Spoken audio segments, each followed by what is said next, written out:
Welcome to the Deep Dive, where we unpack the most fascinating research. And today we're taking a deep dive into the world of AI, specifically GPT-4.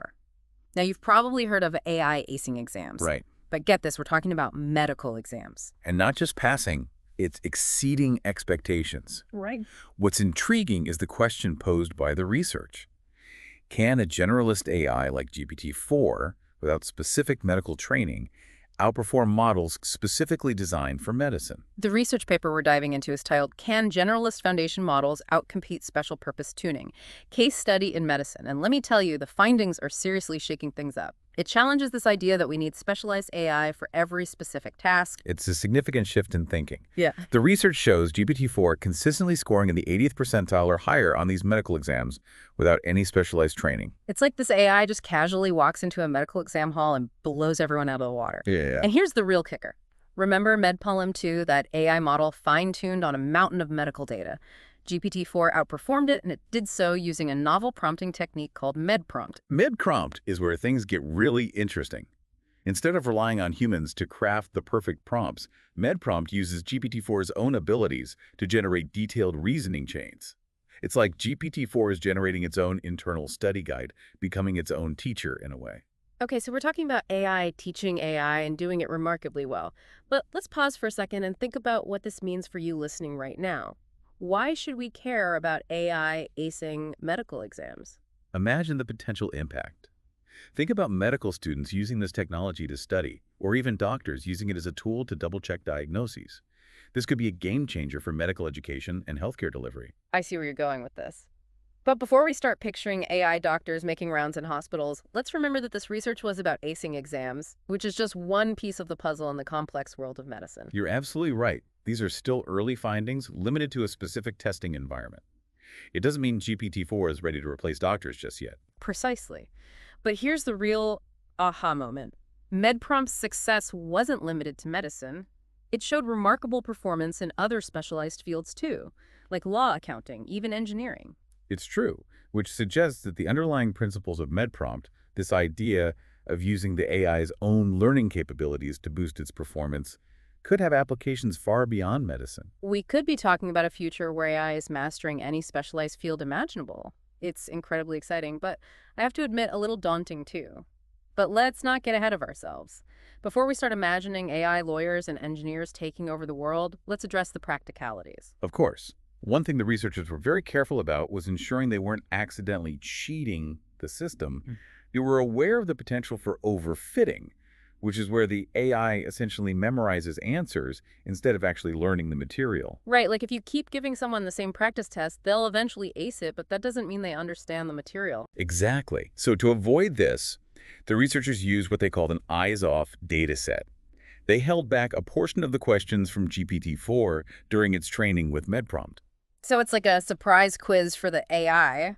I liked it. Precisely. And even more impressively, GPT-4 with Medprompt actually performed slightly better on these eyes-off questions. No way. So it's not just memorizing, it's actually learning how to learn. That's what the evidence suggests.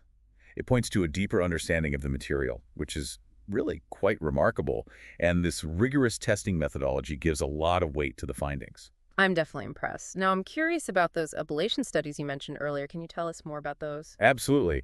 Imagine you're baking a cake and you have all these different ingredients. An ablation study is like systematically removing one ingredient at a time to see how each one impacts the final product. Okay, so in this case, the ingredients are the different components of Medprompt. Exactly. The researchers wanted to see which parts of Medprompt were most crucial to its success.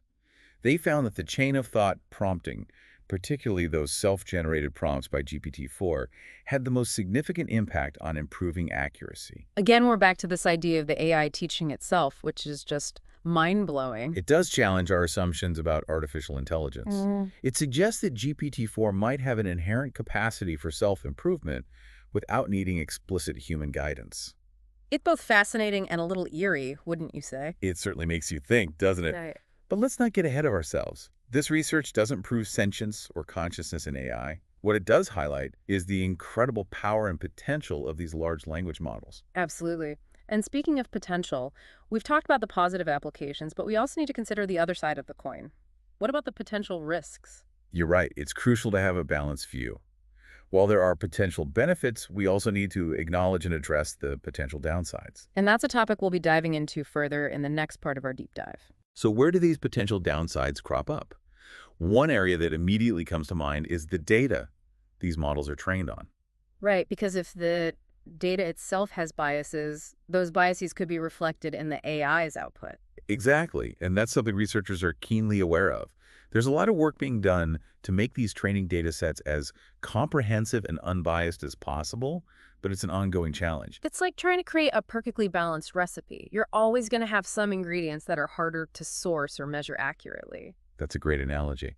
And just like with a recipe, even small variations in the ingredients can significantly alter the final outcome. So Wow. understanding the nuances of the training data is critical. But it's not just about the data itself, it's also about how these models are developed and deployed. Right? We need to make sure they're used responsibly and ethically. It's not enough to just have powerful AI. We need to use it wisely. Absolutely. And that requires careful consideration, transparency, and ongoing dialogue among researchers, developers, policymakers, and the public. It's a collective responsibility. Now, you mentioned earlier that this research opens up exciting avenues for further exploration. What are some of the areas you're most curious about? Well, we've mainly focused on GPT-4's performance on multiple choice exams, which is impressive in itself. But what about more open-ended complex tasks? Things that can't be answered with A, B, C, or B? Precisely. Yeah. Think about diagnosing a patient based on their entire medical history and symptoms, or arguing a complex legal case, or designing a bridge that can withstand specific environmental pressures. These are all tasks that require a deeper level of reasoning and problem solving. It's like the difference between solving a math problem and writing an essay. Exactly. Adapting the principles of Medprompt for these more nuanced applications is a significant challenge, but also a hugely promising one. It's fascinating to think about how these models might be applied in the real world. We've talked about healthcare law and engineering, but what about fields like education finance, or even creative fields like art and music? The possibilities are truly vast. Imagine AI collaborating with teachers to create personalized learning experiences for students, or assisting financial analysts in making more informed investment decisions, or even partnering with artists and musicians to push the boundaries of creativity. It's like giving human ingenuity a turbo boost. In a way, yes. But let's not get carried away with the possibilities just yet. While the potential is enormous, there's still so much we don't understand about how these models work. You're right. It's important to temper our excitement with a healthy dose of realism and caution. So what are some of the key challenges that researchers are grappling with right now? One of the biggest challenges is the black box problem. We often see these AI models producing amazing results, but we don't always understand the reasoning behind their decisions. It's like getting the right answer without showing your work. Exactly. And in fields like healthcare or finance where the stakes are high, that lack of transparency can be a major obstacle. We need to develop ways to make these models more interpretable so we can understand their decision-making processes and identify potential biases or errors. Because ultimately, even if AI can outperform humans on certain tasks, we still need to be able to trust its judgment.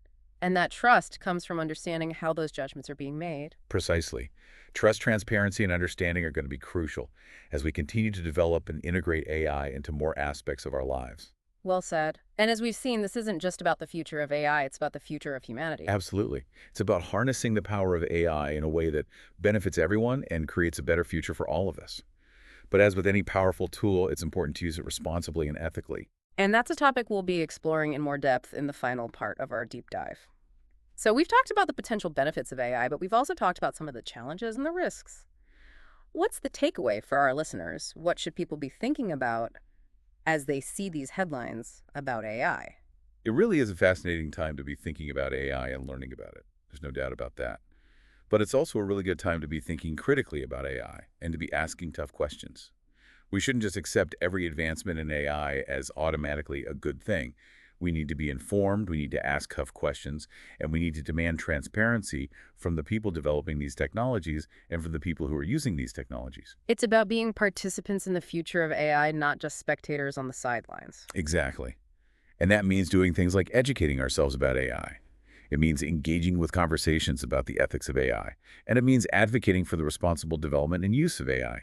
Because ultimately, AI is a tool, And like any tool, it can be used for good or it can be used for bad. It can be used for purposes that benefit us or it can be used for purposes that harm us. Really well put. Yeah. And that comes down to the choices that we make. How do we want to use AI? What kind of future do we want to create with AI? These are questions that all of us need to be thinking about. It's not just about the code itself, it's about the values that we use to guide how we develop AI and how we use AI. Yeah, absolutely. Yeah. It's about making sure that AI is aligned with human values.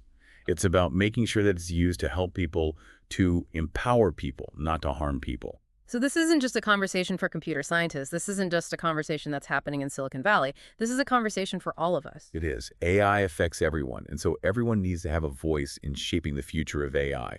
Whether you are a student, whether you are a teacher, whether you are a business owner, or just someone who's interested in this topic, your voice matters.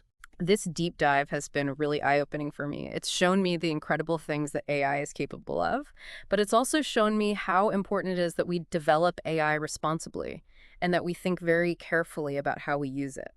It's been a pleasure joining you today for this fascinating conversation. And you're right, this is really just the tip of the iceberg when it comes to AI. It's a field that's constantly evolving, and I'm excited to see what the future holds. I am too. And, we'll be here to break it all down for you right here on the deep dive. Until next time, keep those minds curious and stay informed.